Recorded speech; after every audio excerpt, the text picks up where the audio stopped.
नमस्कार। द्वितीय वर्ष के तीसरे सत्र में मैं आपका हार्दिक स्वागत करता हूं, अभिनंदन करता हूं। आज हम देखने जा रहे हैं आचार्य हजारी प्रसाद द्विवेदी जी द्वारा लिखित नाखून क्यों बढ़ते हैं निबंध। नाखून क्यों बढ़ते हैं यह निबंध ललित निबंध के अंतर्गत रखा जाता है और यह व्यंग्यात्मक शैली में लिखा हुआ निबंध है। वैसे ललित निबंध आकार में छोटे होते हैं, हल्के फुल्के सामान्य भाषा में लिखे हुए होते हैं, समझने में आसान होते हैं। तो ये ललित निबंध है नाखून क्यों बढ़ते हैं, जो एक महान उद्देश्य को लेकर चलता है और इसका उद्देश्य है पशुता का विरोध करते हुए मनुष्यता का समर्थन करना। आइए हम यह निबंध आरंभ करते हैं। इसकी भूमिका हम देखते हैं। बहुआयामी और बहुभाषाविद आचार्य हजारी प्रसाद द्विवेदी द्वारा रचित व्यंग्यात्मक शैली में लिखा गया और ललित निबंध जो है नाखून क्यों बढ़ते हैं, मनुष्य के भीतर बढ़ रही पशुता अर्थात हिंसा का विरोध करते हुए मनुष्यता का समर्थन करता है। आज 21वीं सदी में सारे विश्व में मनुष्यता की ओर यदि नजरें दौड़ाते हैं तो पता चलता है कि मनुष्य ने मनुष्य की भलाई सफलता के नाम पर अस्त्र शस्त्रों को बढ़ाकर प्रगति तो कर ली है, किंतु यदि हम अपने आप से यह प्रश्न पूछे कि क्या इस सफलता और प्रगति से सचमुच पूरी तरह से मनुष्यता की भलाई हो रही है, इस प्रश्न का स्वाभाविक उत्तर आएगा कि नहीं। इस प्रश्न का स्वाभाविक उत्तर आएगा कि क्या नहीं आए। मनुष्यता का अर्थ होता है मनुष्य की प्रत्येक क्षेत्र में भलाई। मनुष्यता का अर्थ होता है मनुष्य की प्रत्येक क्षेत्र में भलाई। लेकिन आज मनुष्य पशु के समान हिंसा की ओर बढ़ रहा है और मनुष्यता को चोट पहुंचा रहा है। हमने 2 विश्व युद्धों को देखा है जिसने मनुष्यता को महाभयानक हानि पहुंचाई। आज प्रत्येक देश अणुबम परमाणु बम को 100 की रक्षा के नाम पर बढ़ा रहा है। इस अस्त्र शस्त्रों की होड़ में वह दिन दूर नहीं होगा जिस कारण सारी दुनिया बर्बाद हो जाएगी। आज मनुष्य में हिंसा, क्रोध, असत्य, द्वेष, घृणा का भाव लगातार बढ़ रहा है। यह उसके पशुता की निशानी है और वह मनुष्यता को चोट पहुंचा रहा है। द्विवेदी जी मनुष्यता की भलाई के लिए मनुष्य में बढ़ रहे इसी पशुता का विरोध नाखून क्यों बढ़ते हैं इस निबंध में करते हैं। आइए हम इसे विस्तार से निम्न बिंदुओं के आधार पर समझते हैं। इस निबंध को समझने के लिए मैंने लगभग 9 बिंदुओं के रूप में इसे विभाजित किया है ताकि हम इसे आसानी से समझ सकें।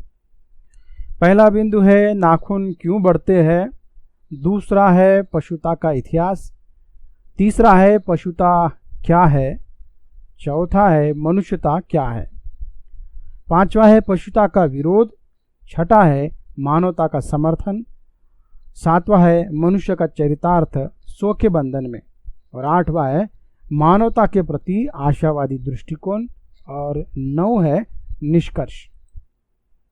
तो आइए हम पहला बिंदु लेते हैं, नाखून क्यों बढ़ते हैं। यहाँ हम देखते हैं कि नाखून क्यों बढ़ते हैं निबंध का शीर्षक ही है और शीर्षक में प्रश्न चिन्ह है। वास्तव में एक प्रश्न से इस निबंध का आरंभ होता है, एक मासूम सा प्रश्न। हजारी प्रसाद द्विवेदी निबंध के अंतर्गत स्वयं कहते हैं कि उनकी छोटी बेटी एक मासूम सा सवाल छोटी बेटी ने उनसे एक मासूम सा सवाल पूछा कि नाखून क्यों बढ़ते हैं। अब प्रश्न बड़ा ही सामान्य है, नाखून क्यों बढ़ते हैं, एक मासूम सा सवाल उसने पूछा था।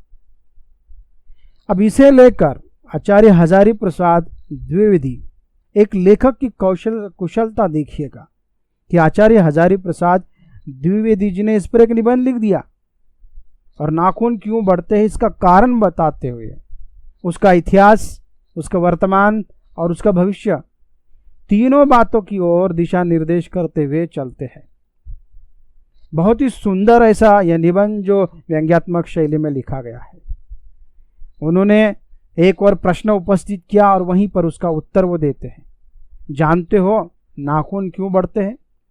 यह हमारी पशुता के अवशेष है। यह उन्होंने उत्तर दे दिया कि नाखून क्यों बढ़ते हैं, क्योंकि वो मनुष्य के पशुता के अवशेष है।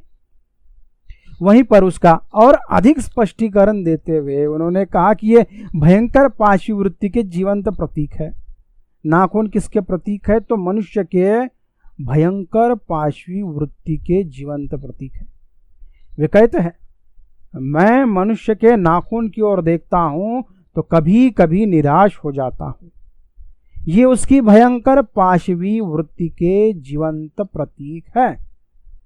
मनुष्य की पशुता को जितनी बार भी काट दो वह मरना नहीं जानती। अर्थात क्या कहना चाहते ये? नाखूनों का बढ़ना मनुष्य की पशु वृत्ति है और ये नाखून पशु के समान बढ़ते रहते हैं। और हम पशु से मानव बन गए हैं, इसीलिए हमारे भीतर जो पशु वृत्ति है उसको हम बार बार काटते रहते हैं। जितनी बार पशुता अर्थात कि नाखून बढ़ता है उतनी बार हम उसे काट कर मनुष्यता का उदाहरण देते हैं। नाखूनों का बढ़ना पशुता है तो नाखूनों का काटना मनुष्यता है। आइए हम दूसरा बिंदु देखते हैं। जैसे कि मैंने कहा कि निबंध में वो पशुता का पूरा इतिहास ही बता देते हैं और इस इतिहास को बताने के लिए लगभग उन्होंने 10 उदाहरण दिए हैं कि मनुष्य किस प्रकार से पशुता अर्थात हिंसा की ओर बढ़ गया है, वो किस प्रकार से हिंसक बनता चला गया है, उसके वो उदाहरण देते चलते हैं। यहाँ 10 उदाहरण दिए हैं।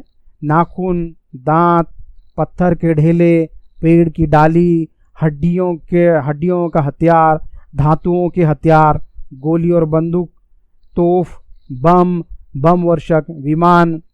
तो इस तरह से हम यहाँ पर पशुता का इतिहास देखते हैं। आइए हम पहले 2 बिंदुओं को देखते हैं कि नाखून और दांत। आज से कुछ लाख साल पहले की बात है जब मनुष्य वन मानुष अर्थात कि आदि मानव हुआ करता था।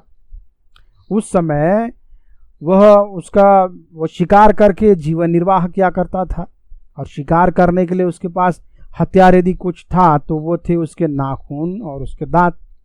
शिकार करने के लिए वो नाखून और दांतों का प्रयोग करता था और केवल इतना ही नहीं, ये उसके हथियार भी थे और ये हथियार स्वयं की रक्षा के लिए नाखून और दांतों का प्रयोग वो करता था। शिकार के लिए और प्रतिद्वंद्वी को पराजित करने के लिए यदि वो परेशान कर रहा है तो ऐसे समय में वो स्वयं की रक्षा के लिए और जीवन निर्वाह के लिए नाखून और दांतों का प्रयोग वो किया करता था। तो ये वनमानुष जो है नाखून और दांतों का प्रयोग स्वयं की रक्षा के लिए करते थे और शिकार के लिए अर्थात कि पेट भरने के लिए किया करते थे। अब तात्कालीन समय में यदि उस समय कोई बालक नाखून यदि तोड़ देता है तो वो उस समय बालक को डांट दिया करते होंगे कि नाखून क्यों तोड़ दिया, क्योंकि वो नाखून उस समय शिकार के लिए और स्वयं की रक्षा के लिए अनिवार्य हुआ करते थे। लेकिन यदि आज हम नाखून बढ़ाते हैं तो हमें हमारे जो अभिभावक है, हमारे माता पिता हमें डांट देते हैं या बालक को माता पिता डांटते हैं कि नाखून क्यों बढ़ाया है, क्योंकि आज हम उस पशुता से हम मनुष्यता की ओर आ गए हैं। हम पशुता की कोई भी निशानी हमारे शरीर में नहीं रखना चाहते, इसलिए हम नाखून काटते हैं और हमारे अभिभावक इस पर जोर देते हैं, माता पिता इस पर जोर देते हैं कि नाखून काट दो। नाखूनों का काटना यह मनुष्यता है। हम पशुता से मनुष्यता की ओर आ गए हैं। तीसरा और चौथा हम देखते हैं पत्थर के ढेले और पेड़ की डाली। मनुष्य ने पहली बार अपने शरीर के अस्त्र जो थे नाखून और दांत, इसे छोड़कर पहली बार उसने पत्थर के ढेले का प्रयोग किया और पेड़ की डाली का प्रयोग किया। यह हम देखते हैं कि एक वनमानुष आदि मानव पेड़ की डाली का प्रयोग कर रहा है और इसका यहाँ पर आचार्य हजारी प्रसाद द्विवेदी जो है यहाँ संदर्भ भी देते चलते। यहाँ पर रामायण का संदर्भ उन्होंने दिया। राम रावण जब युद्ध चल रहा था उस समय वानरों ने भी इसमें सहभाग लिया था। अब वानर जो है हमारे पूर्वज है, तो वानरों ने जो है वानर सेना ने यहाँ पत्थर के ढेलों का प्रयोग किया और लकड़ी की पेड़ की डाली का भी प्रयोग कर रहे हैं, बड़े बड़े वृक्षों का प्रयोग उन्होंने किया है। तो हथियार के रूप में पत्थर के ढेलों और पेड़ की डाली का प्रयोग का संदर्भ जो है हमें रामायण में देखने को मिलता है। तो यहाँ वे संदर्भ के साथ स्पष्ट करते हुए चलते हैं कि मनुष्य किस तरह से हथियार को जो है और भी आधुनिक करता चला गया। जब लकड़ी और पत्थर से काम नहीं चला तो उसने हड्डियों के हथियार बनाए। इस हड्डियों के हथियार के संदर्भ में उल्लेख हमें पौराणिक काल में मिलता है इंद्र का अस्त्र वज्र अस्त्र के रूप में। इंद्र के हाथ में जो वज्र अस्त्र था वह हड्डियों से बना हुआ है और यह अस्त्र महर्षि दधीची के शरीर की हड्डियों से बना था। अब इसकी कहानी मैं नहीं सुनाऊंगा क्योंकि इसमें सारा समय चला जाएगा। तो यहाँ कहने का तात्पर्य है कि हड्डियों के हथियार के रूप में प्रयोग किया जाने लगा था। तो देवता जो है हड्डियों के हथियार के रूप में इसका प्रयोग करते थे, जिसका एक पौराणिक संदर्भ दिया कि इंद्र के द्वारा यहाँ पर एक वज्र अस्त्र जो महर्षि दधीची के हड्डियों से बना था जिसका नाम था वज्र अस्त्र यहाँ प्रयोग करते हुए दिखाई देते हैं। तो मनुष्य इस तरह से धीरे धीरे उसके अस्त्र शस्त्रों में परिवर्तन आने लगा और मनुष्य धीरे धीरे वह हिंसक बनते जाने लगा। आगे चलकर हम देखते हैं कि धातुओं का शोध लग गया। उसने लोहे के हथियार बनाए और लोहे के हथियारों में हम देखते हैं कि तीर, तलवार, कुल्हाड़ी, भाले, न जाने कितने हथियार उसने ईजाद कर लिए। बहुत सारे हथियारों को उसने बना लिया है। यहाँ आप इस चित्र के अंतर्गत देखते हो कितने यहाँ हथियारों को बना लिया है। अब इस संदर्भ में भी हम देखते हैं कि तत्कालीन समय में केवल मनुष्य जाति के पास ये हथियार थे, धातुओं के लोहे के हथियार। उस समय देवता के पास या राक्षसों के पास ये हथियार नहीं हुआ करते थे। ऐसे समय में देवता और राक्षस, भले देवताओं के पास शक्तियां थी, राक्षसों के पास विविध विद्याएं थी, लेकिन उनके पास ये हथियार नहीं होने के कारण और घोड़े नहीं होने के कारण वो बार बार पराजित होते रहे। इसलिए उन्होंने मानवों से सहायता मांगी और मानवों ने उनकी सहायता की। ऐसा संदर्भ आचार्य हजारी प्रसाद द्विवेदी इस निबंध के अंतर्गत देते हुए दिखाई देते हैं। अगला वाला हम देखते हैं यहाँ पर गोली और बंदूक के रूप में मनुष्य आधुनिक हुआ। वह लोहे के हथियार के आगे गोली और बंदूक तक आ गया। लोहे के हथियार से आमने सामने कुछ लोगों को मारा जा सकता था, एक समय में 1 लोग, 2, 3, 4, लेकिन अब गोली से एक समय में 10 लोग, 20 लोगों को मारने की क्षमता आ गई। तो ये हथियार देखिएगा किस तरह से हिंसक बनते जा रहे हैं। मनुष्य सफलता के नाम पर प्रगति तो उसने कर ली है, लेकिन साथ ही वो हिंसक बनता चला गया। वह मनुष्य से फिर से पशुता की ओर बढ़ रहा है।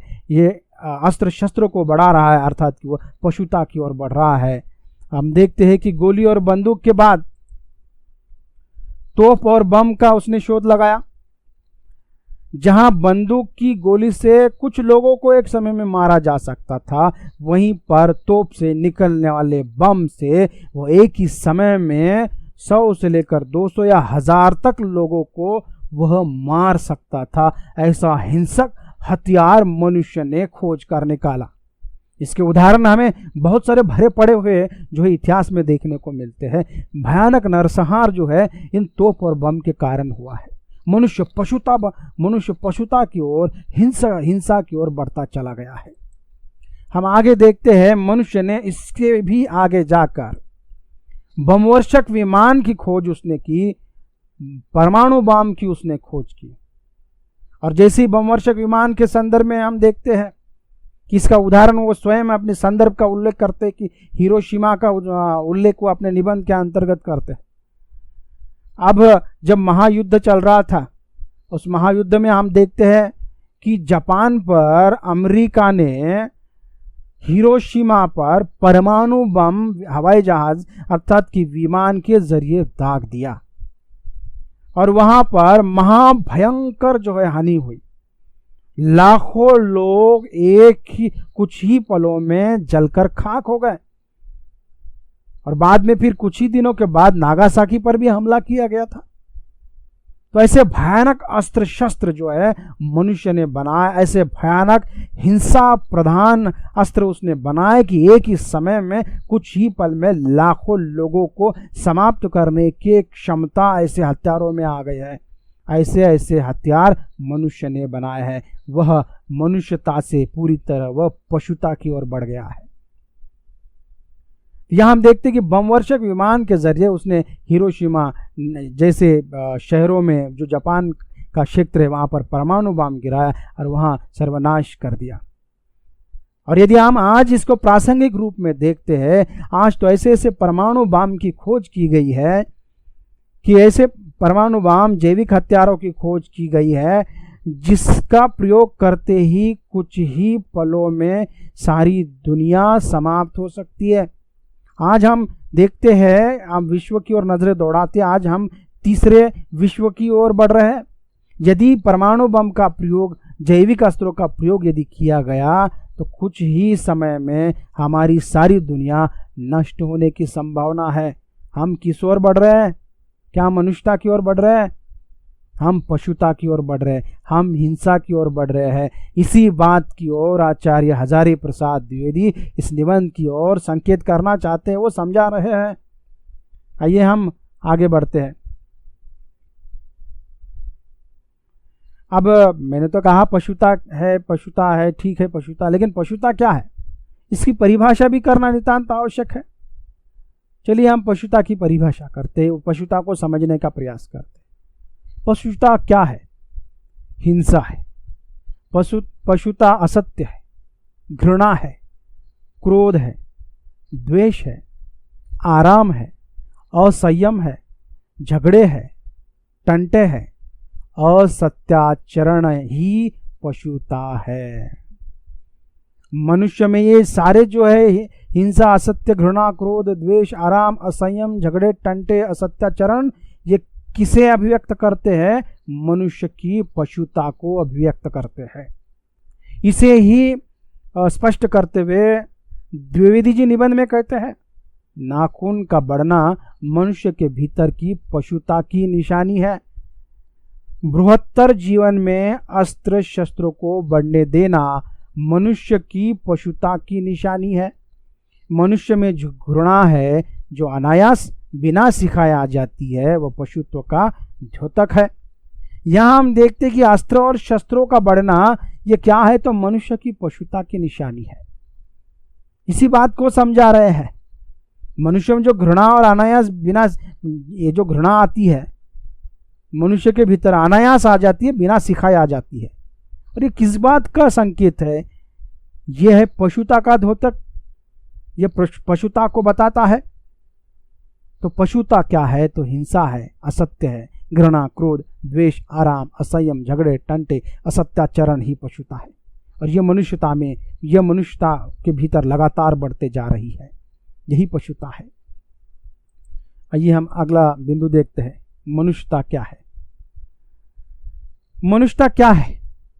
अहिंसा, प्रेम, मैत्री, त्याग, श्रद्धा, तप, निर्वैर का भाव, अक्रोध, संयम, संवेदनशीलता, दानशीलता, सत्याचरण और स्व का बंधन।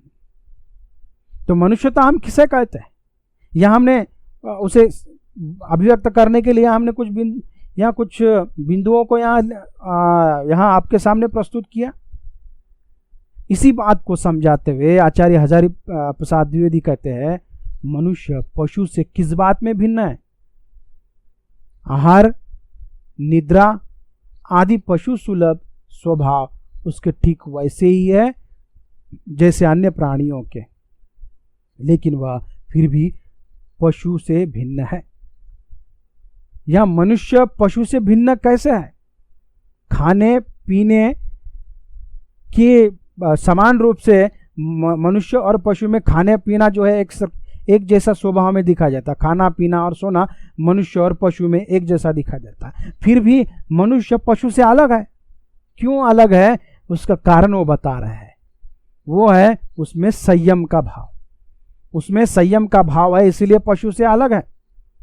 दूसरे के सुख दुख के प्रति वो संवेदना है उसमें, अर्थात कि उसमें संवेदनशीलता है, इसलिए वो अलग है। उसमें श्रद्धा का भाव है, अर्थात क्या, श्रद्धा हम किसे कहते हैं, ईश्वर के प्रति प्रेम का भाव श्रद्धा होता है। तो उसमें श्रद्धा का भाव है, संवेदना का भाव है, उसके भीतर तप है, वह मनुष्यता के भलाई के लिए तप करता है, उसके भीतर त्याग है, वह सारे भौतिक सुखों को, मोह माया को त्याग देने वाला है, त्याग है उसके भीतर। यह मनुष्य के स्वयं के उद्भावित बंधन है। यह ऐसे ही नहीं उत्पन्न हुए। श्रद्धा, तप, संवेदना, ये कैसे है, मनुष्य के उद्भावित, यानी स्वयं उसने ये बंधन बनाया है और उसने ये बंधन को स्वीकार किया है। इसलिए मनुष्य झगड़े टंटे को अपना आदर्श कभी भी नहीं मान सकता। कहीं पर झगड़े हो रहे तो इस झगड़े को मनुष्य कभी भी आदर्श नहीं मानेगा। आप भी कहीं झगड़े हो रहे तो उसे आदर्श नहीं मानेंगे। गुस्से में आकर चढ़ दौड़ने वाले अविवेकी को बुरा समझता है। हम कोई व्यक्ति गुस्से में आकर, अविवेक में आकर वह किसी के आंग पर चढ़ रहा है मारने के लिए, तो इसे क्या हम अच्छा कहते हैं? कोई भी इसे अच्छा नहीं कहता है। मनुष्य इसे अच्छा नहीं कहता, क्योंकि यह मनुष्यता के खिलाफ है और वचन, मन और शरीर से किए गए असत्याचरण को गलत आचरण वह मानता है। मनुष्य किसे गलत आचरण मानता है? जो मन से, जो वचन से, जो शरीर से, जो जो असत्य आचरण करता है उसे वो गलत मानता है। वचन क्या है? वह बोलकर मुखर जाता है, यदि झूठ बोलने की उसको आदत है। हम वचन को लेकर एक बात कहते हैं, यहाँ इस निबंध में तो उदाहरण नहीं है, रामायण का एक उदाहरण है। रघुकुल रीति सदा चली आई, प्राण जाए और वचन न जाए खाली। इस पंक्ति से आपको समझ में आया होगा कि वचन क्या है। हम जो बात कहते हैं उस पर अडिग रहना, झूठ नहीं बोलना, असत्य के मार्ग पर नहीं चलना। हम मन से और शरीर से सत्य के आचरण पर हमें चलना चाहिए। मन, वचन और शरीर से जो सत्य के मार्ग पर चलता है वह क्या है? मनुष्यता है। आचार्य हजारी प्रसाद द्विवेदी क्या कह रहे हैं? जो मन, वचन, शरीर से सत्य के मार्ग पर चलता है वह क्या है? मनुष्यता है। मनुष्यता की निशानी यहाँ क्या है? अहिंसा है, प्रेम, मैत्री, त्याग, श्रद्धा, तप, निर्वैर भाव, अक्रोध, संयम का भाव, संवेदनशीलता, दानशीलता, सत्याचरण, स्व का बंधन में है मनुष्यता। इसे ही मनुष्यता कहा जाता है। अब मनुष्यता को हमने समझ लिया, अब हम समझते पशुता का विरोध। पांचवा बिंदु है कि पशुता का विरोध। इस निबंध में आचार्य हजारी प्रसाद द्विवेदी पशुता का विरोध क्यों कर रहे हैं? आखिर क्या कारण है? वो प्रश्न उत्पन्न करते हैं। मेरा मन पूछता है कि किस ओर मनुष्य किस ओर बढ़ रहा है, पशुता की ओर या मनुष्यता की ओर? अस्त्र बढ़ाने की ओर या अस्त्र काटने की ओर? मेरी निर्बोध बालिका ने मानव मनुष्य जाति से ही प्रश्न किया है। जानते हो नाखून क्यों बढ़ते हैं? यह हमारी पशुता के अवशेष है। मैं भी पूछता हूं, जानते हो यह अस्त्र शस्त्र क्यों बढ़ रहे हैं? यह हमारी पशुता की निशानी है। इस संदर्भ से आप अनुमान लगा चुके होंगे कि द्विवेदी जी पशुता का विरोध क्यों कर रहे हैं। पशुता का विरोध अर्थात किसका विरोध कर रहे हैं? मनुष्य की हिंसा वृत्ति का विरोध कर रहे हैं। हिंसा वृत्ति किसमें है? अस्त्र शस्त्र को बढ़ाने में। मनुष्य की हिंसा वृत्ति किसमें है? तो अस्त्र शस्त्र बढ़ाने में है। मनुष्य की पशु वृत्ति उसके अस्त्र शस्त्र बढ़ाने में है, क्योंकि यहाँ उसकी हिंसा बढ़ रही है और हिंसा पशुता का प्रतीक है। इसलिए वो हिंसा का, पशुता का विरोध करते हुए नजर आ रहा है। उन्होंने एक प्रश्न उत्पन्न कर दिया कि आखिर हम किस ओर बढ़ रहे हैं, मनुष्यता की ओर बढ़ रहे हैं या पशुता की ओर। जब वो नजरें दौड़ाते हैं तो वो देखते हैं कि हम मनुष्यता की ओर नहीं बल्कि पशुता की ओर बढ़ रहे हैं, क्योंकि हम अस्त्र शस्त्रों को बढ़ा रहे हैं लगातार। यही कारण है कि वह अपने निबंध के अंतर्गत पशुता का विरोध करते हुए नजर आते हैं। आइए हम दूसरा बिंदु देखते हैं, मानवता का समर्थन। अब मानवता का समर्थन जो है हम देखते हैं प्राचीन काल से लेकर आज तक विभिन्न कवियों ने, साहित्यकारों ने, महामानवों ने, महाकवियों के द्वारा रचित महाकाव्यों ने हमेशा हर काल में मानवता का समर्थन किया है। उसमें पहला है महाभारत। यह हम देखते हैं कि महाभारत का मैंने यहाँ पर यह चित्र दिया हुआ है कि महाभारत जो है मानवता का समर्थन करता है, अर्थात कि महर्षि व्यास जिन्होंने महाभारत की रचना की है, महर्षि व्यास भी मानवता का समर्थन करते हैं। उस संदर्भ में वो कहते हैं, महाभारत में कहा गया है, जिस संदर्भ का उल्लेख आचार्य हजारी प्रसाद द्विवेदी इस निबंध के अंतर्गत करते हैं, यह मनुष्य मात्र का धर्म है। कौन सा धर्म है? महाभारत में इसीलिए निर्वैर भाव, सत्य और अक्रोध को सब वर्णों का सामान्य धर्म कहा है। अब निर्वैर भाव क्या है? किसी के साथ बैर नहीं रखना, अर्थात क्या है? प्रेम और मैत्री का भाव रखना, सत्य बोलना, अक्रोध, किसी पर क्रोध नहीं करना, शांत रहना। यहां श्लोक हमें दिखाई देता है महाभारत का, एतद्वि त्रितयम श्रेष्ठम सर्वभूतेषु भारत, निर्वैरता महाराज, सत्यम क्रोध एवच। यहां इन तीन बातों का उल्लेख किया है, निर्वैर भाव, सत्य और अक्रोध। इन तीन बातों का उल्लेख, तृतीयम श्रेष्ठ सर्वभूतेषु भारत, भारत में जो है चारों और सभी मनुष्य मात्र का जो धर्म है वो क्या है? ये तीन बातें हैं, निर्वैरता, सत्य और अक्रोध की भावना, तीन बातों का। और वहीं पर महाभारत में ही अन्यत्र और एक बात का उल्लेख किया है, निरंतर दानशीलता का। अन्यत्र इसमें निरंतर दानशीलता को भी गिनाया गया है। दानशीलता यह मानवता का समर्थन करता है। मानव मनुष्य के भीतर दानशीलता होनी चाहिए, उसमें निर्वैर का भाव, सत्य का भाव, अक्रोध का भाव और दानशीलता जो है वह उसके मानवता को अभिव्यक्त करता है। अर्थात कि यहाँ महर्षि वाल्मीकि द्वारा लिखित महाभारत मानवता का समर्थन करता हुआ नजर आता है। आगे बढ़ते हैं हम।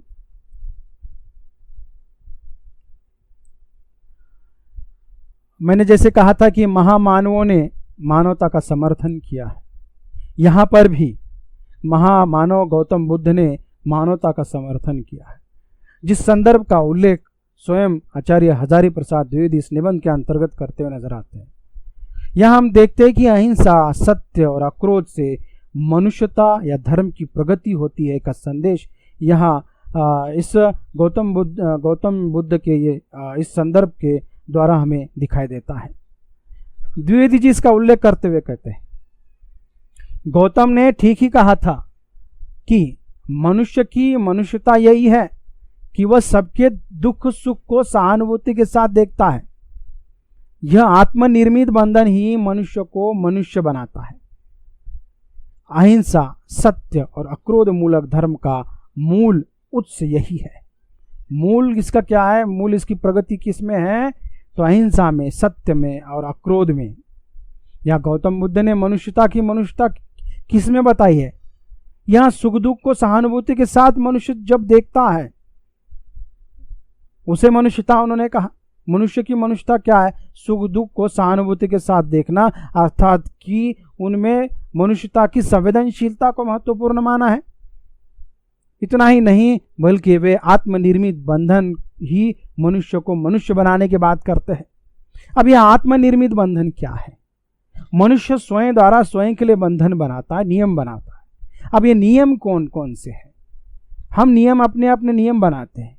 गौतम बुद्ध जी ने मानवता के लिए स्वयं के लिए नियम बनाए थे। अहिंसा, कभी भी हिंसा नहीं करना है, अहिंसा का पुजारी रहना, हमेशा अहिंसा का समर्थन करना, हमेशा सत्य के मार्ग पर चलना, हमेशा सत्य बोलना, कभी क्रोध नहीं करना, शांत रहना, ये उन्होंने अपने आत्मबंधन बनाए थे।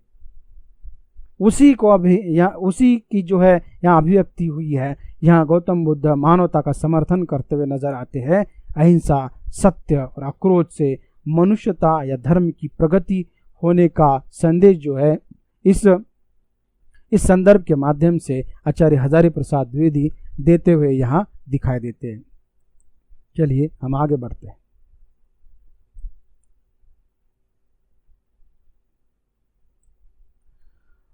यहाँ दूसरे महान मानव के बारे में उल्लेख किया महात्मा गांधी के संदर्भ में। महात्मा गांधी जी ने हिंसा, मिथ्या, क्रोध, द्वेष, आराम का आपने विरोध किया है।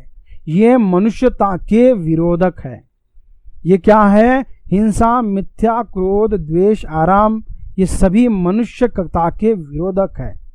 इसलिए उन्होंने मनुष्यता की जो बातें हैं, प्रेम, मनुष्यता किस में है? तो प्रेम में है, अहिंसा में है, आत्मतोषण में है, उसकी कर्मठता में है, दूसरों के लोक कल्याण में है। इसी बात को अभिव्यक्त करते हुए उन्होंने कहा, आचार्य हजारी प्रसाद द्विवेदी कहते हैं, एक बूढ़ा कहता था बाहर नहीं भीतर की ओर देखो। अब ये बूढ़ा कौन है? तो स्वयं महात्मा गांधी है। एक बूढ़ा कहता था बाहर नहीं भीतर की ओर देखो, हिंसा को मन से दूर करो, मिथ्या को हटाओ, क्रोध और द्वेष को दूर करो, लोग के लिए कष्ट सहो, आराम की बात मत सोचो, प्रेम की बात सोचो, आत्मतोषण की बात सोचो, काम करने की बात सोचो। उसने कहा प्रेम ही बड़ी चीज है क्योंकि वह हमारे भीतर है। महात्मा गांधी ने क्या कहा? बाहर ढूंढने की जरूरत नहीं है, हमारे भीतर ढूंढो, बाहर नहीं भीतर ही देखो। हमारे भीतर की जो हिंसा है उस हिंसा को दूर करो। हिंसा, मनुष्य के भीतर हिंसा है, उस हिंसा को दूर करने की बात तो कहते हैं। हमारे भीतर जो मिथ्या है उस मिथ्या को हटाने का बात वो कहते हैं। मनुष्य के भीतर जो क्रोध और द्वेष का भाव है उस क्रोध और द्वेष को बाहर निकालने की बात वो करते हैं। लोक के लिए कष्ट सहो, लोक कल्याण के लिए कष्ट सहने की बात वो कह रहे हैं। कठिन मार्ग पर जाकर लोगों का कल्याण करने की बात वो कर रहे हैं। वो यूं ही नहीं कहते हैं महात्मा गांधी, स्वयं उन्होंने लोगों के कल्याण के लिए कष्ट सहा है। आज़ादी हमें ऐसे ही नहीं मिली, उन्होंने अंग्रेजों के द्वारा लाठियां खाई, तब कष्ट सहे, तब जाकर हमें आज़ादी मिली है। यही कारण है कि वो लोगों को कहते हैं कि लोगों के लिए आप कष्ट सहो और आराम की बात तो कभी मत सोचो। आराम के बिल्कुल विरोधक थे। गांधी जी के संबंध में कहा जाता है कि वो मात्र 3 घंटे सोया करते थे, बाकी का समय एक तो पढ़ने में व्यतीत करते थे या देश के लिए अपना समय व्यतीत किया करते थे। तो आराम का विरोध वो अक्सर किया करते थे। केवल आप देखिएगा जितने भी महामानव थे, केवल महात्मा गांधी ही नहीं बल्कि जितने भी महामानव के आप नाम लोगे इस निबंध के अंतर्गत तो उनका नामों का उल्लेख नहीं है, लेकिन आप देखोगे स्वामी विवेकानंद हो, स्वामी दयानंद सरस्वती हो, डॉक्टर बाबा साहब आम्बेडकर हो, महात्मा फुले हो, जितने भी आप नाम लेते हैं ये लोग, इन लोगों ने कभी आराम को अपना साथी नहीं बनाया। अंबेडकर के संदर्भ में आप देखते हैं, अंबेडकर जी के संदर्भ में कि वो 18 घंटे पढ़ाई करते थे, महज 4 घंटे वो सोया करते थे। आराम के वो सख्त विरोधक थे। तो यहाँ वो आराम का विरोध करते हैं, वो प्रेम की बात करते, वो कहते हैं कि प्रेम के बारे में सोचो, केवल प्रेम सोचो। महात्मा गांधी का उनकी आत्मकथा में एक बात का उल्लेख है कि मनुष्य यदि मनुष्य दुश्मन से भी प्रेम करने लग जाए तो उसका कोई दुश्मन ही नहीं रहेगा, सभी मित्र बन जाएंगे। तो यहाँ आत्मतोषण की भी बात वो कर रहे हैं, काम करने की बात सोचने के लिए कह रहे हैं, अर्थात कि वो कर्मठ बनने के लिए कह रहे हैं। वो आलसी बनने की बात नहीं कर रहे, वो आराम करने की बात नहीं कर रहे, वो कह रहे कि आपको कर्मठ बनना है, लगातार काम करते रहना चाहिए। उसने कहा प्रेम ही बड़ी चीज है क्योंकि वो हमारे भीतर है। प्रेम को उन्होंने सबसे श्रेष्ठ माना है और इस प्रेम को कहीं बाहर से लाने की जरूरत नहीं। ये कहाँ पर है? प्रेम हमारे भीतर ही है, कहीं बाहर ढूंढने की जरूरत नहीं है। इस प्रेम को लेकर भी महामानवों ने, साधु संतों ने, बड़े बड़े साधु संतों ने संदेश दिया है। वो बड़ी लोकप्रिय पंक्ति कबीर की, वो भी आपको याद होगी, 2.5 अक्षर प्रेम के पढ़े सो पंडित होई, पोथी पढ़ पढ़ जग मुआ पंडित भयानक होई, 2.5 अक्षर प्रेम के पढ़े सो पंडित होई। भले ये उदाहरण इस निबंध में नहीं है, किंतु यहाँ कहने का तात्पर्य ये है कि महामानवों ने हमें प्रेम का संदेश दिया। महात्मा गांधी ने प्रेम का यहाँ संदेश दिया। ये प्रेम किसका समर्थक है? तो मानवता का समर्थक है। तो हिंसा, मिथ्या, क्रोध, द्वेष और आराम ये पशुता के प्रतीक है, हिंसा के प्रतीक है। इसलिए गांधी जी इसका विरोध करते हैं और मनुष्यता के प्रतीक यहाँ प्रेम है, अहिंसा है, आत्मतोषण है, कर्मठता का भाव है और लोक कल्याण होने के कारण वो इन सब का समर्थन करते हैं क्योंकि ये मनुष्यता के समर्थक है। महात्मा गांधी मनुष्यता के समर्थक हमें यहाँ दिखाई देते हैं। आगे बढ़ते हैं। 7वां बिंदु है मनुष्य का चरितार्थ। स्व के बंधन में अपने आप के द्वारा लगाया हुआ बंधन हमारी संस्कृति की बड़ी भारी विशेषता है। अब हमारी संस्कृति की विशेषता क्या है? तो स्वयं द्वारा स्वयं पर लगाया हुआ बंधन, यह हमारी संस्कृति की विशेषता है, स्व का बंधन। हम देखते हैं स्वराज्य, स्वतंत्र, ऐसे स्व शब्द का प्रयोग हमने अक्सर किया है। स्वाधीनता शब्द का प्रयोग हमने किया है। हमने आधीनता शब्द का प्रयोग नहीं किया, हमने अनाधीनता शब्द का प्रयोग नहीं किया। अंग्रेजों ने इंडिपेंडेंस कहा कि दूसरों के हमें अधीन नहीं रहने वाली बात कही, अनाधीनता की बात। लेकिन भारतीय संस्कृति के अनुसार हमने अनाधीनता शब्दों को स्वीकार नहीं किया। अनाधीनता क्या है? हम किसी के अधीन नहीं हैं, ये इसका अर्थ होता है, लेकिन हम स्वाधीन हैं। इसलिए हम स्वाधीनता शब्द का हमने प्रयोग किया। स्व के अधीन, हम स्वयं के बंधन में रहना चाहते हैं, इसलिए हमने स्वाधीन शब्द का प्रयोग किया। इसलिए यहाँ इस स्व के बंधन की बात जो है द्विवेदी जी कर रहे हैं। अपने आप पर अपने आप के द्वारा लगाया हुआ बंधन हमारी संस्कृति की बड़ी भारी विशेषता है। मनुष्य की चरितार्थता किसमें है? तो प्रेम में है, मैत्री में है, त्याग में है, अपने को सबके मंगल के लिए निश्शेष भाव से दे देने में है। नाखूनों का बढ़ना मनुष्य की उस अंध सहजात वृत्ति का परिणाम है जो उसके जीवन में सफलता ले आना चाहती है। उसको काट देना उस स्वनिर्धारित आत्मबंधन का फल है जो उसे चरितार्थता की ओर ले जाता है।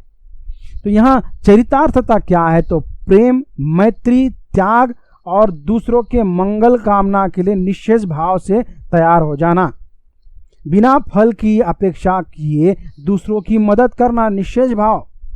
प्रेम, मैत्री, त्याग और निश्चेष भाव हमारे भीतर यदि है तो वो चरितार्थता है।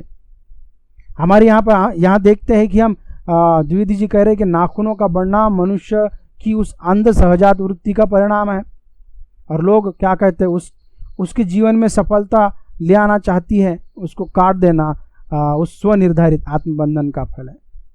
यहाँ सफलता क्या है? मनुष्य ने सफलता किसे कहा? तो हिंसा की जिन अस्त्र शस्त्रों को हमने बढ़ाया है उसकी ओर बढ़ने को उन्होंने सफलता कहा, अर्थात वो पशुता है, पशुता की ओर बढ़ने को उन्होंने सफलता कहा। इस सफलता को, ऐसी पशुता वृत्ति को काट देना क्या है? वो स्वनिर्धारित आत्मबंधन का फल है। यदि हम स्वयं होकर उस पशुता का त्याग कर देते हैं और आत्मबंधन हम बना लेते हैं, प्रेम का, मैत्री का, त्याग का, निश्चय भाव का बंधन हम बना लेते हैं, आत्मबंधन बना लेते हैं और स्वयं द्वारा स्वयं पर ही आत्मबंधन बना लेते हैं, तो हम मनुष्यता की ओर बढ़ते हैं। और वही क्या है? चरितार्थता है। हमें वह चरितार्थता की ओर लेकर जाता है। इसी बात को यहाँ समझाने का प्रयास आचार्य द्विवेदी जी यहाँ कर रहे हैं। मनुष्य का चरितार्थ किस में है? तो स्वयं के बंधन में है। आइए हम अगला बिंदु देखते हैं। और अंतिम बिंदु की ओर हम बढ़ रहे हैं, मानवता के प्रति आशावादी दृष्टिकोण। द्विवेदी जी निबंध में हम देखते हैं कि घोर आशावादी दिखाई दे रहे हैं। वे पशुता का विरोध करते हैं। मनुष्य पशुता से मनुष्यता की ओर बढ़ा, और फिर जब मनुष्य बना तो मनुष्यता से पशुता की ओर बढ़ रहा है। जब मनुष्य पशुता की ओर बढ़ता है तो आचार्य द्विवेदी जी इस पशुता का घोर विरोध करते हैं, और यही कारण है कि वो घोर विरोध करते हुए कहते हैं कि मनुष्य की मनुष्यता मनुष्य बने रहने में है, और मनुष्य वो तभी बना रह सकता है जब वो स्वयं द्वारा स्वयं के बंधनों को अपनाता है, मनुष्यता का बंधन अपनाता है। प्रेम, त्याग, मैत्री, बलिदान, तप आदि, श्रद्धा, दानशीलता, संवेदनशीलता को जब वो अपनाता है तो मनुष्यता की ओर बढ़ेगा। और ये क्या है? आत्म के बंधन है। ये जब वो अपनाएगा तब वो मनुष्यता की ओर बढ़ेगा। माना कि यहाँ पर नाखून बार बार बढ़ते रहते, अर्थात कि हिंसा करने वाले अस्त्र शस्त्र जो बढ़ते रहते हैं। मनुष्य क्या करता है? मनुष्यता के भीतर जो पशु वृत्ति है नाखून बढ़ने की, जैसे नाखून बढ़ता है तो उसे काट देता है, क्योंकि वो पशु नहीं रहना चाहता, वो मनुष्य बने रहना चाहता है। नाखूनों का बढ़ना पशुता है और नाखूनों का काटना उसकी मनुष्यता है। उसी प्रकार से हिंसा का बढ़ना पशुता है और हिंसा को रोकना मनुष्यता है। और उस मनुष्यता को हम कैसे रोक सकते हैं? तो आत्म बंधन, स्व बंधन के जरिए ही हम उसको रोक सकते हैं, तभी हम मनुष्यता की ओर बढ़ सकते हैं। अंत में वो ये बात कहते हुए घोर आशावादी दृष्टिकोण से देखते हैं कि कमबख्त नाखून बढ़ते हैं तो बढ़े, मनुष्य उसे बढ़ने नहीं देगा। उन्हें इतना विश्वास है कि मनुष्य इसे बढ़ने नहीं देगा, क्योंकि मनुष्य पशु नहीं है, वो मनुष्य है और वो हमेशा मनुष्य बने रहना चाहता है। इसलिए कमबख्त नाखून बढ़ते हैं तो बढ़े, वह उस नाखूनों को तोड़ता रहेगा। जब जब भी हिंसा बढ़ते रहेगी तब तब मनुष्य की रक्षा के लिए मनुष्य जो है उस हिंसा को रोकने का प्रयास अवश्य करता रहेगा। इस प्रकार से हम देखते हैं कि आचार्य द्विवेदी मानवता के प्रति घोर आशावादी दिखाई देते हैं। अंतिम बिंदु है निष्कर्ष का। अंत में सारे निबंध का निष्कर्ष बताया है। मनुष्य की पशुता जब तक समाप्त नहीं होती तब तक नाखून बढ़ते रहेंगे। क्या कहा? मनुष्य की पशुता जब तक समाप्त नहीं होती तब तक नाखून बढ़ते रहेंगे, और जब उसकी पशुता समूल नष्ट होगी तब नाखूनों का बढ़ना भी बंद हो जाएगा। क्या कहा यहाँ पर? अंत में निष्कर्ष रूप में क्या है? केवल 2 ही पंक्ति में बात कही। मनुष्य की पशुता तब तक समाप्त नहीं होगी जब तक समाप्त नहीं होगी तब तक नाखून बढ़ते रहेंगे, और जब उसकी पशुता समूल नष्ट होगी तब नाखूनों का बढ़ना भी बंद हो जाएगा। यहाँ मनुष्य की भीतर की जो पशुता है जिस दिन समाप्त हो जाएगी उस दिन नाखूनों का बढ़ना अपने आप रुक जाएगा, और जिस दिन पशुता मनुष्य के भीतर की समूल नष्ट हो जाएगी उस दिन नाखूनों का बढ़ना बंद हो जाएगा। इस प्रकार अंत में वो निष्कर्ष रूप में यहाँ कह रहे हैं, और सारे मनुष्य जाति को एक संदेश देते हुए जा रहे हैं कि हमें पशुता की ओर नहीं बल्कि मनुष्यता की ओर बढ़ना चाहिए। हमें पशुता का विरोध अर्थात कि हिंसा का विरोध करना चाहिए, और हिंसा का विरोध करके मानवता की स्थापना हमें करनी चाहिए। और मानवता की स्थापना कैसे करनी है? स्वयं द्वारा, स्वयं के बंधनों के द्वारा हम मनुष्यता की स्थापना कर सकती है। और ये स्वयं के बंधन क्या है? प्रेम, त्याग, मैत्री, दानशीलता, संवेदनशीलता, अहिंसा भाव, प्रेम का भाव, इन सब में क्या है? मनुष्यता है। इसे हमने यदि स्वयं का बंधन बना लिया और इस स्वयं के बंधन को बनाकर हम यदि चलते हैं तो हम मानवता की स्थापना करते हैं। और आचार्य हजारी प्रसाद द्विवेदी इसी का संदेश इस निबंध के अंतर्गत देते हुए नजर आते हैं। अंत में देखते हैं हम स्वाध्याय के लिए कुछ प्रश्न यहाँ हम दे रहे हैं। पहला प्रश्न है, नाखून किसके प्रतीक है और वे क्यों बढ़ते हैं? इसका अध्ययन आपको घर पे करना है। इसका उत्तर इस वीडियो के आधार पर आपको बनाना है। प्रश्न दूसरा, नाखून क्यों बढ़ते हैं? निबंध पशुता का विरोध और मानवता का समर्थन करता है, समझाइए। तो आप यदि यह निबंध आपको समझा होगा तो इस प्रश्न पर आप उत्तर बनाइए, घर पर लिख के रखें और इसकी तैयारी करते रहें। धन्यवाद। आपको ये निबंध कैसे लगा, ये आज की कक्षा आपको कैसे लगी, वो हमारे कमेंट्स बॉक्स में ज़रूर आप प्रतिक्रिया दें। और जल्द ही हम नया विषय लेकर नया पाठ लेकर हम आपके सामने आएंगे। तब तक के लिए नमस्कार।